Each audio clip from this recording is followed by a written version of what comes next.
ॐ सूर्याय नमः। अथ श्रीसूर्यस्तोत्र।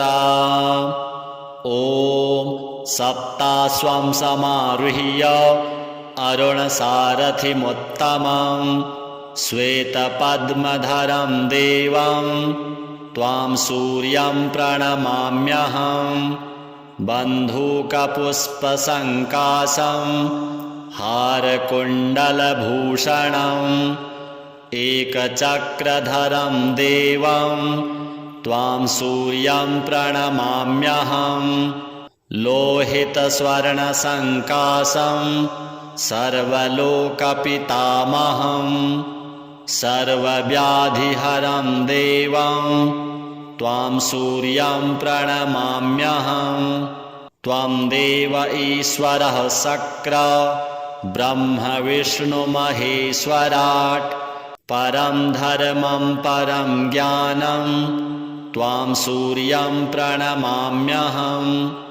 त्वं देवलोककर्ता च कीर्त्यात्मा करणांशकं तेजो रुद्रधरं दैवं त्वां सूर्यं प्रणमाम्यहं।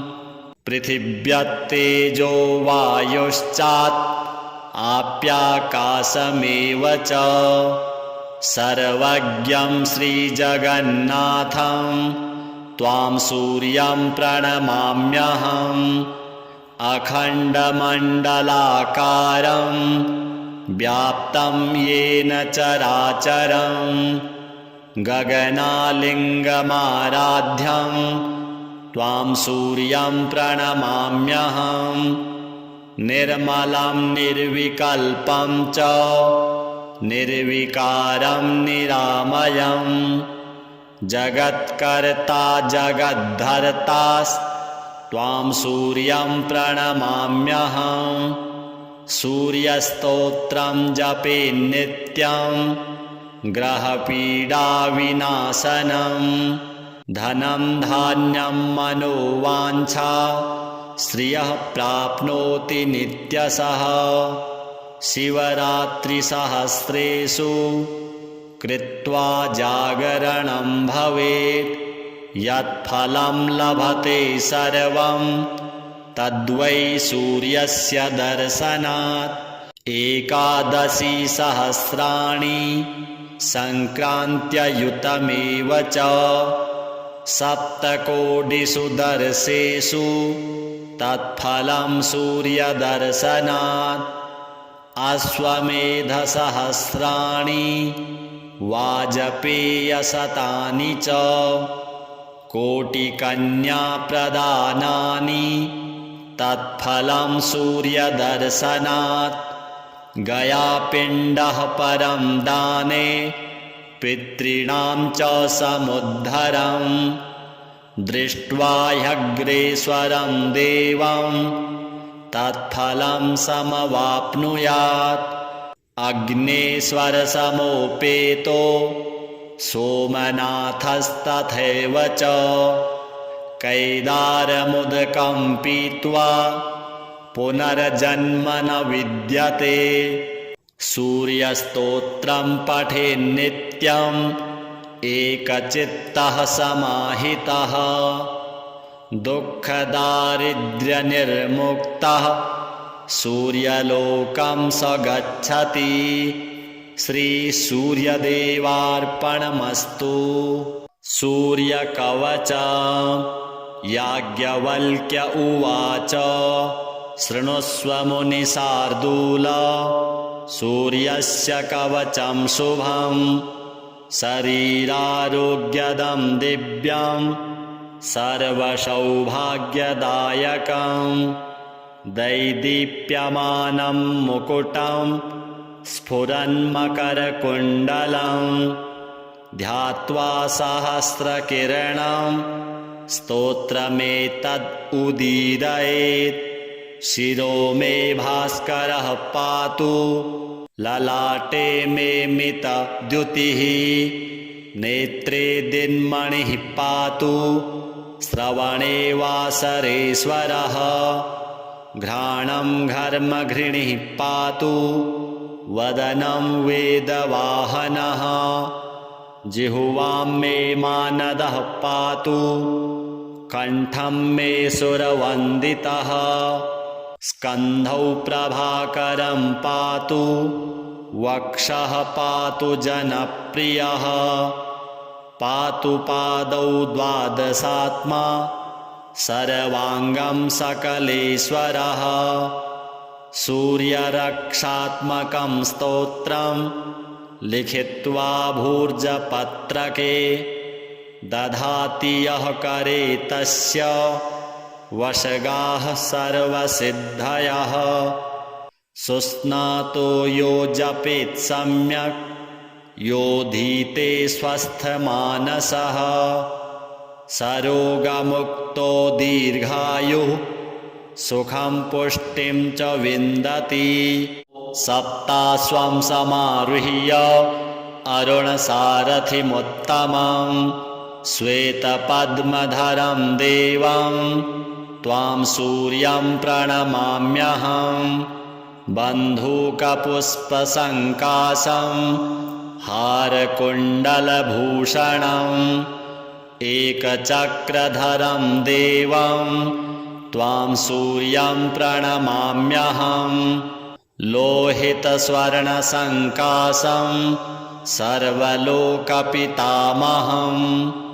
सर्वव्याधिहरं देवं त्वां सूर्यं प्रणमाम्यहं त्वं देव ईश्वरः शक्र ब्रह्म विष्णुमहेश्वराट् परं धर्मं परं ज्ञानं त्वां सूर्यं प्रणमाम्यहं त्वं देवलोककर्ता च कीर्त्यात्मा करणांशकं तेजो रुद्रधरं दैवं त्वां सूर्यं प्रणमाम्यहं पृथिव्यत्तेजो वायुश्चात् आप्याकाशमेव च सर्वज्ञं श्रीजगन्नाथं त्वां सूर्यं प्रणमाम्यहम् अखण्डमण्डलाकारं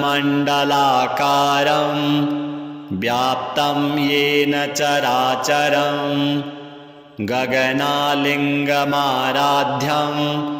त्वां सूर्यं प्रणमाम्यहं निर्मलं निर्विकल्पं च निर्विकारं निरामयं जगत्कर्ता जगद्धर्तास्त्वां सूर्यं प्रणमाम्यहं सूर्यस्तोत्रं जपेन्नित्यं ग्रहपीडाविनाशनं धनं धान्यं मनोवाञ्छा श्रियः प्राप्नोति नित्यशः शिवरात्रिसहस्रेषु कृत्वा जागरणं भवेत् यत्फलं लभते सर्वं तद्वै सूर्यस्य दर्शनात् एकादशी सहस्राणि सङ्क्रान्त्ययुतमेव च सप्तकोटिषु दर्शेषु तत्फलं सूर्यदर्शनात् अश्वमेधसहस्राणि वाजपेयशतानि च कोटिकन्याप्रदानानि तत्फलं सूर्यदर्शनात् गयापिण्डः परं दाने पितॄणां च समुद्धरं दृष्ट्वा ह्यग्रेश्वरं देवं तत्फलं समवाप्नुयात् अग्नेश्वरसमोपेतो सोमनाथस्तथैव च कैदारमुदकं पीत्वा पुनर्जन्म न विद्यते सूर्यस्तोत्रं पठेन्नित्यं एकचित्तः समाहितः दुःखदारिद्र्यनिर्मुक्तः सूर्यलोकं स गच्छति श्रीसूर्यदेवार्पणमस्तु। सूर्यकवच याज्ञवल्क्य उवाच शृणुष्व मुनिशार्दूल सूर्यस्य कवचं शुभं शरीरारोग्यदं दिव्यं सर्वसौभाग्यदायकं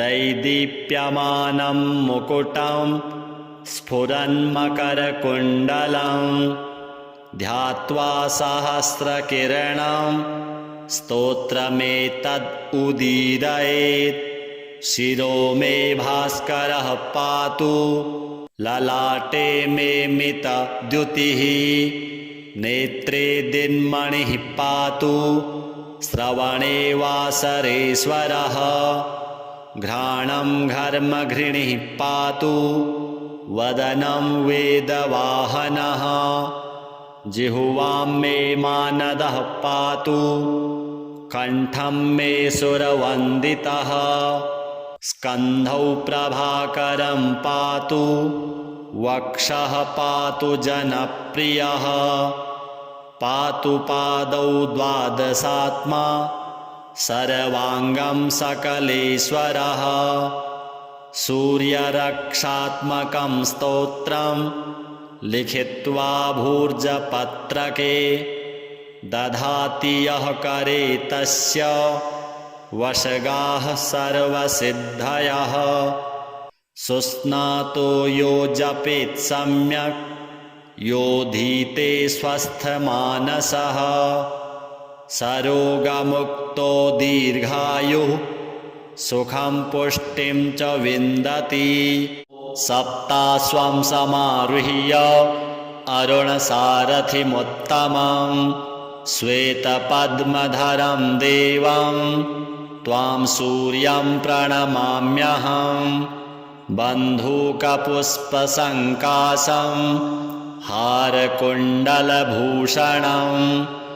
एकचक्रधरं देवं त्वां सूर्यं प्रणमाम्यहं लोहितस्वर्णसङ्काशं सर्वलोकपितामहं सर्वव्याधिहरं देवं त्वां सूर्यं प्रणमाम्यहं त्वं देव ईश्वरः शक्र ब्रह्म विष्णुमहेश्वराट् परं धर्मं परं ज्ञानं त्वां सूर्यं प्रणमाम्यहं त्वं देवलोककर्ता च कीर्त्यात्मा करणांशकं तेजो रुद्रधरं दैवं त्वां सूर्यं प्रणमाम्यहं पृथिव्यत्तेजो वायुश्चात् आप्याकाशमेव च सर्वज्ञं श्रीजगन्नाथं त्वां सूर्यं प्रणमाम्यहम् अखण्डमण्डलाकारं व्याप्तं येन चराचरं गगनालिङ्गमाराध्यं त्वां सूर्यं प्रणमाम्यहं निर्मलं निर्विकल्पं च निर्विकारं निरामयं जगत्कर्ता जगद्धर्ता त्वां सूर्यं प्रणमाम्यहं सूर्यस्तोत्रं जपे नित्यं ग्रहपीडाविनाशनं धनं धान्यं मनोवाञ्छा श्रियः प्राप्नोति नित्यशः शिवरात्रिसहस्रेषु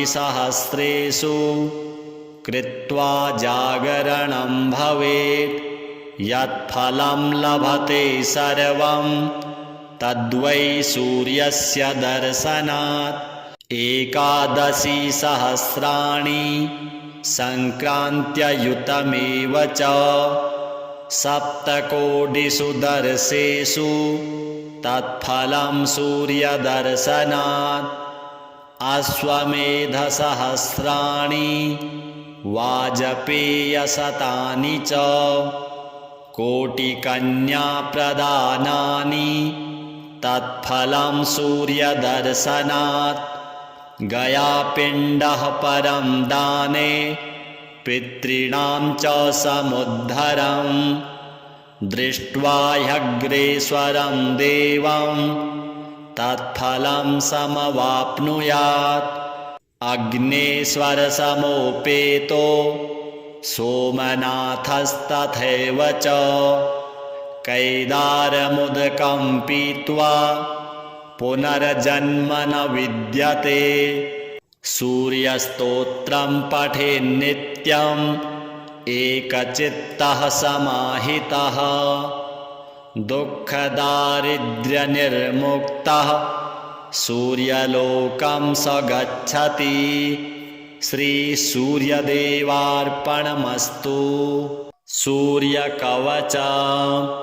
याज्ञवल्क्य उवाच शृणुष्व मुनिशार्दूल सूर्यस्य कवचं शुभं शरीरारोग्यदं दिव्यं सर्वसौभाग्यदायकं दैदीप्यमानं मुकुटं स्फुरन्मकरकुण्डलं ध्यात्वा सहस्रकिरणं स्तोत्रमेतद् उदीरयेत्।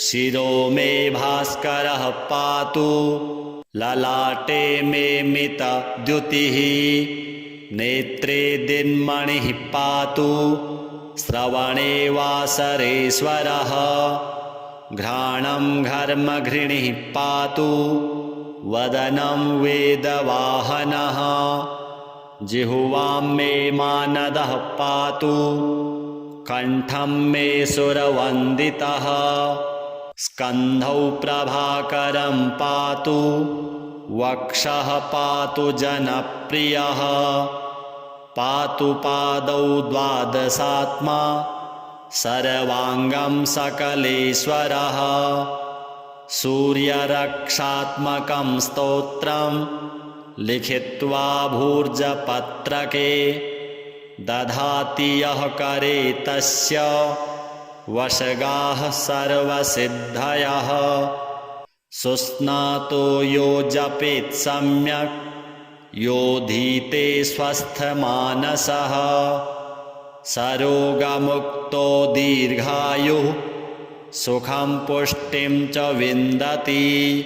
सप्ताश्वं समारुह्य अरुणसारथिमुत्तमं श्वेतपद्मधरं देवं त्वां सूर्यं प्रणमाम्यहं बन्धूकपुष्पसङ्काशं हारकुण्डलभूषणम् एकचक्रधरं देवं त्वां सूर्यं प्रणमाम्यहं लोहितस्वर्णसङ्काशं सर्वलोकपितामहं सर्वव्याधिहरं देवं त्वां सूर्यं प्रणमाम्यहं त्वं देव ईश्वरः शक्र ब्रह्म विष्णु महेश्वराट् परं धर्मं परं ज्ञानं त्वां सूर्यं प्रणमाम्यहं त्वं देवलोककर्ता च कीर्त्यात्मा करणांशकं तेजो रुद्रधरं दैवं त्वां सूर्यं प्रणमाम्यहं पृथिव्यत्तेजो वायुश्चात् आप्याकाशमेव च सर्वज्ञं श्रीजगन्नाथं त्वां सूर्यं प्रणमाम्यहम् अखण्डमण्डलाकारं व्याप्तं येन चराचरं गगनालिङ्गमाराध्यं त्वां सूर्यं प्रणमाम्यहं निर्मलं निर्विकल्पं च निर्विकारं निरामयं जगत्कर्ता जगद्धर्ता त्वां सूर्यं प्रणमाम्यहं सूर्यस्तोत्रं जपेन्नित्यं ग्रहपीडाविनाशनं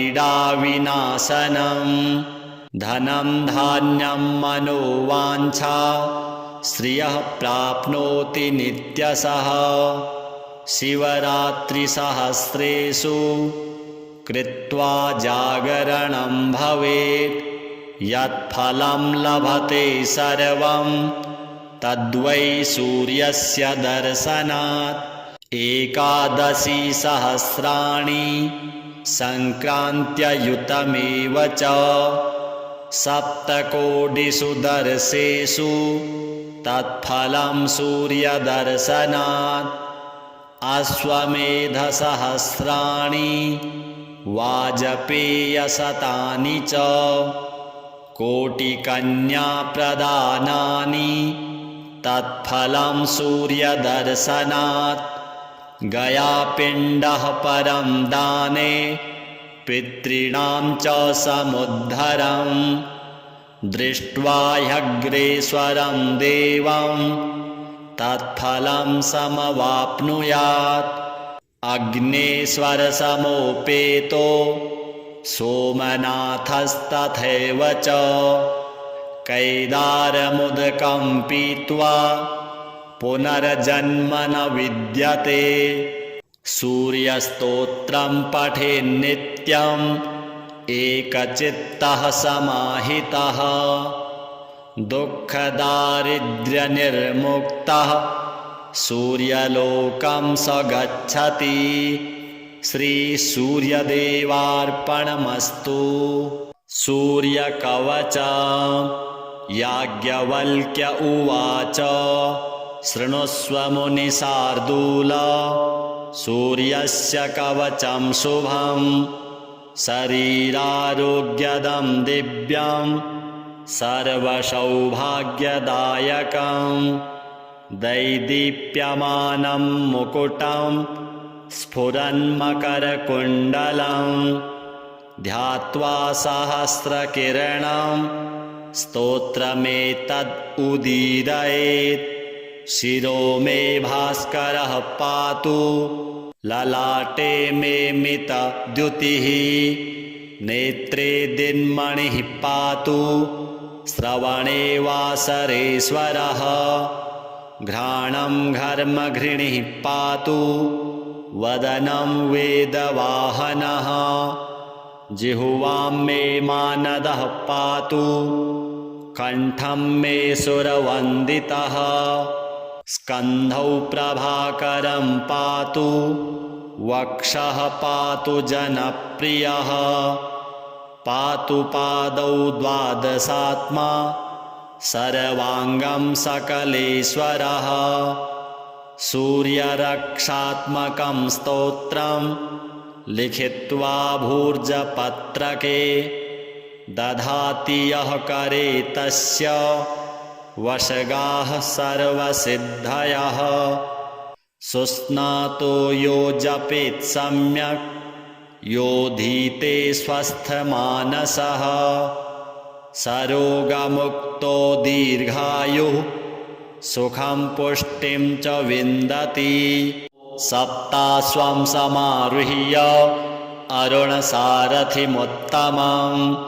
श्वेतपद्मधरं देवं त्वां सूर्यं प्रणमाम्यहं बन्धूकपुष्पसङ्काशं हारकुण्डलभूषणम् एकचक्रधरं देवं त्वां सूर्यं प्रणमाम्यहं लोहितस्वर्णसङ्काशं सर्वलोकपितामहं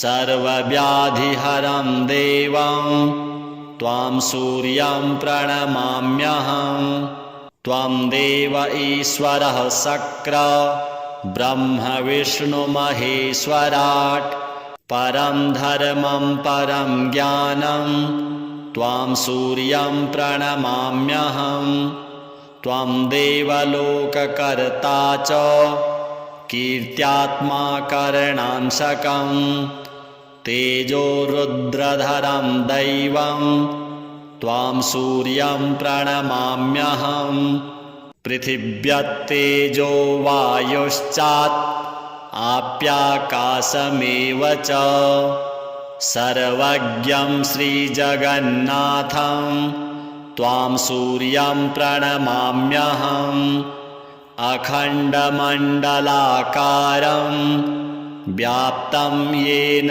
चराचरं गगनालिङ्गमाराध्यं त्वां सूर्यं प्रणमाम्यहम् निर्मलं निर्विकल्पं च निर्विकारं निरामयं जगत्कर्ता जगद्धर्तास्त्वां सूर्यं प्रणमाम्यहम् सूर्यस्तोत्रं जपेन्नित्यं ग्रहपीडाविनाशनं धनं धान्यं मनोवाञ्छा श्रियः प्राप्नोति नित्यशः शिवरात्रिसहस्रेषु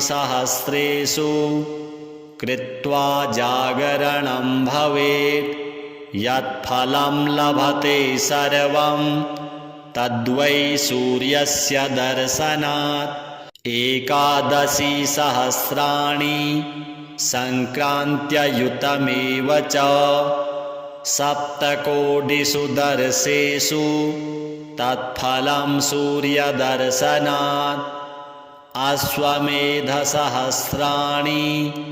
वाजपेयशतानि च कोटिकन्याप्रदानानि तत्फलं सूर्यदर्शनात् गयापिण्डः परं दाने पितॄणां च समुद्धरं दृष्ट्वा ह्यग्रेश्वरं देवं तत्फलं समवाप्नुयात् अग्नेश्वरसमोपेतो सोमनाथस्तथैव च कैदारमुदकं पीत्वा पुनर्जन्म न विद्यते सूर्यस्तोत्रं पठेन्नित्यं एकचित्तः समाहितः दुःखदारिद्र्यनिर्मुक्तः सूर्यलोकं स गच्छति श्रीसूर्यदेवार्पणमस्तु। सूर्यकवच याज्ञवल्क्य उवाच शृणुष्व मुनिशार्दूल सूर्यस्य कवचं शुभं शरीरारोग्यदं दिव्यं सर्वसौभाग्यदायकं दैदीप्यमानं मुकुटं स्फुरन्मकरकुण्डलं ध्यात्वा सहस्रकिरणं स्तोत्रमेतद् उदीरयेत् शिरो मे भास्करः पातु ललाटे मे मितद्युतिः नेत्रे दिन्मणिः पातु श्रवणे वासरेश्वरः घ्राणं घर्मघृणिः पातु वदनं वेदवाहनः जिह्वां मे मानदः पातु कण्ठं मे सुरवन्दितः स्कन्धौ प्रभाकरं पातु वक्षः पातु जनप्रियः पातु पादौ द्वादशात्मा सर्वाङ्गं सकलेश्वरः सूर्यरक्षात्मकं स्तोत्रं लिखित्वा भूर्जपत्रके दधाति यः करे तस्य वशगाः सर्वसिद्धयः सुस्नातो यो जपेत् सम्यक् योधीते स्वस्थमानसः सरोगमुक्तो दीर्घायुः सुखं पुष्टिं च विन्दति सप्ताश्वं समारुह्य अरुणसारथिमुत्तमं श्वेतपद्मधरं देवं त्वां सूर्यं प्रणमाम्यहम् बन्धूकपुष्पसङ्काशं हारकुण्डलभूषणम्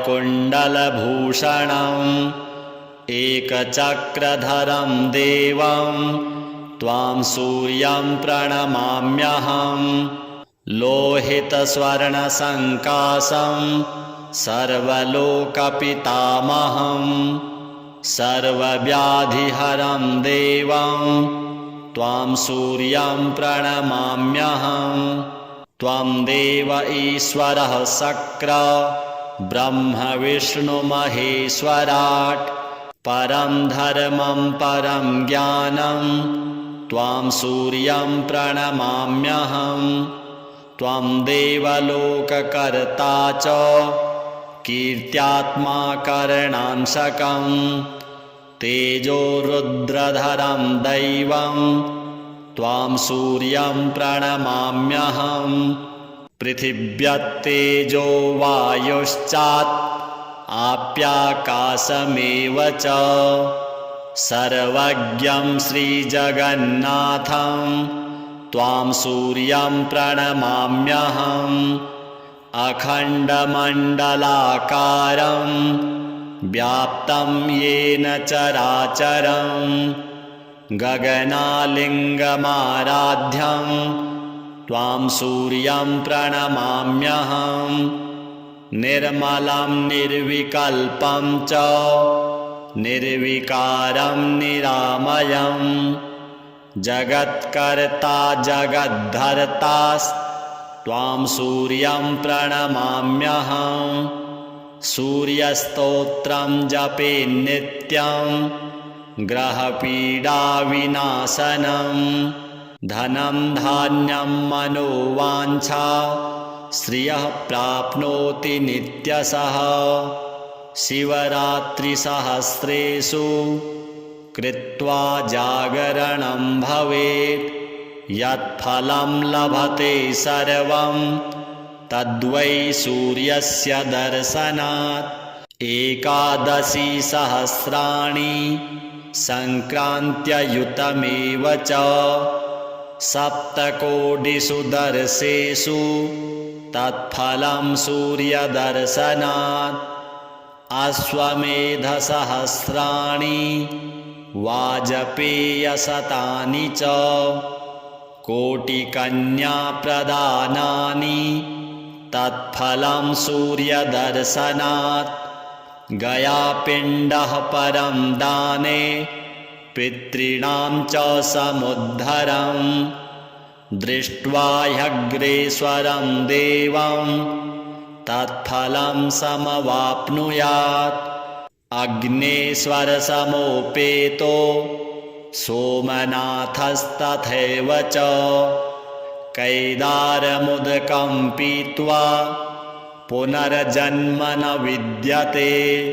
सूर्यस्तोत्रं पठेन्नित्यं एकचित्तः समाहितः दुःखदारिद्र्यनिर्मुक्तः सूर्यलोकं स गच्छति।